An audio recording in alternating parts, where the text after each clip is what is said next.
حضرت علی رضی اللہ تعالی عنہ نے فرمایا، جو محبت بنا دیکھے اور بنا ملے ہو جاتی ہے وہ محبت خدا کی نعمت ہوتی ہے۔ حضرت علی رضی اللہ تعالی عنہ نے فرمایا، جب دل اداس ہو اور وجہ بھی سمجھ نہ آ رہی ہو تو سورہ رحمان پڑھ لیا کرو، انشاءاللہ دل کو سکون آ جائے گا۔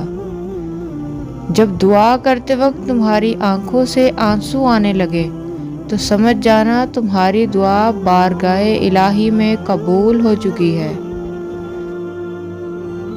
دکھ میں بھی پچھتاوے کے آنسو نہ بہاؤ، کیونکہ تم وہ خوش نصیب ہو جسے اللہ نے آزمائش کے قابل سمجھا۔ تقدیر اللہ کے ایک اشارے پر بدل جاتی ہے، تم یقین تو رکھو، بہتر لے کر بہترین دے گا۔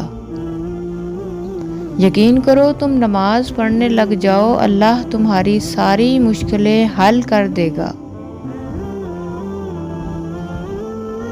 دل میں تمہارے دعا کا خیال تب ہی آتا ہے جب اس رب نے ان کو قبولیت کا درجہ عطا کرنا ہوتا ہے۔ کسی کے دل میں محبت پیدا کر کے اسے چھوڑ دینا اسے قتل کر دینے کے برابر ہے۔ 3 رشتے بے نقاب ہو جاتے ہیں، بڑھاپے میں اولاد، مصیبت میں دوست اور غربت میں بیوی۔ جب تک تم ڈرتے رہو گے تمہاری زندگی کے فیصلے کوئی اور لیتا رہے گا۔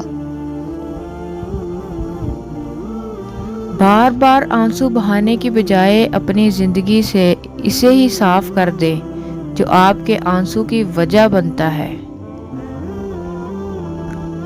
زندگی میں کچھ بنو یا نہ بنو، لیکن بڑھاپے میں اپنے ماں باپ کا سہارا ضرور بنو۔ یہ مت دیکھو کہ کوئی تمہارے ساتھ مخلص ہے یا نہیں، تم خود ہر رشتے کے ساتھ، ہر اپنے کے ساتھ مخلص رہو۔ اگر کوئی تمہارے ساتھ منافقت کرے گا تو وہ اس کا صلہ اللہ سے پا لے گا، اور تمہیں تمہاری مخلصی، تمہاری سچائی کا اجر بھی اللہ دے گا۔ قدرت اتنی پرفیکٹ ہے کہ آپ کے ہر عمل کا بدلہ ضرور لوٹاتی ہے۔ سکون فراہم کیجئے، یہ لوٹ کر آپ کے پاس آ جائے گا۔ کسی کی آنکھ میں آنسوؤں کا سبب ہیں تو بھی انتظار کیجئے۔ اتنا بزدل تھا یزید، 36 ملکوں کے لیے فوجیں منگوا رہا تھا کہ میری مدد کرو۔ اتنے بہادر تھے امام حسین، 72 کو بھی چراغ بجھا بجھا کر کہہ رہے تھے جس نے جانا ہے جا سکتا ہے۔ غیروں سے مانگا تو ذلت ملی، اللہ تعالیٰ سے مانگا تو عزت ملی۔ شرافت سے جھکا ہوا سر ندامت سے جھکے ہوئے سر سے بہتر ہے۔ اللہ کے خوف سے گرنے والا آنسو بے شک چھوٹا کیوں نہ ہو، لیکن اس میں اتنی طاقت ہوتی ہے کہ وہ سمندر کے برابر گناہ مٹا دیتا ہے۔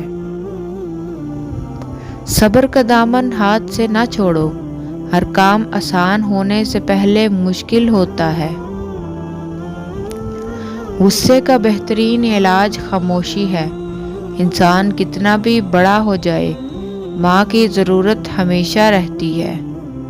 برے دوستوں سے بچو، ایسا نہ ہو کہ وہ تمہارا تعارف بن جائیں۔ اپنی زندگی میں ایسے دوست کو شامل کرو جو آئینہ اور سایہ بن کر آپ کے ساتھ رہیں، کیونکہ آئینہ جھوٹ نہیں بولتا اور سایہ ساتھ نہیں چھوڑتا۔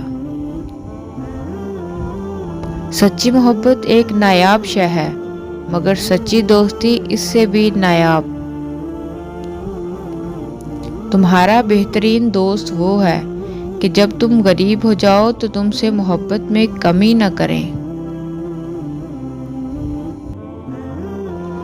جب کوئی شخص آپ کے بنا نہیں رہ پاتا، آپ کو دن رات یاد کرتا ہے، اس کی پہچان اس 2 نشانیوں سے ہوتا ہے کہ وہ آپ سے ہر وقت شکایتیں کرتا ہے اور آپ سے ناراض بھی ہوتا ہے، اور جب اس کو محسوس ہوتا ہے کہ آپ کو راضی نہیں کیا جائے گا تو وہ خود راضی ہوگا۔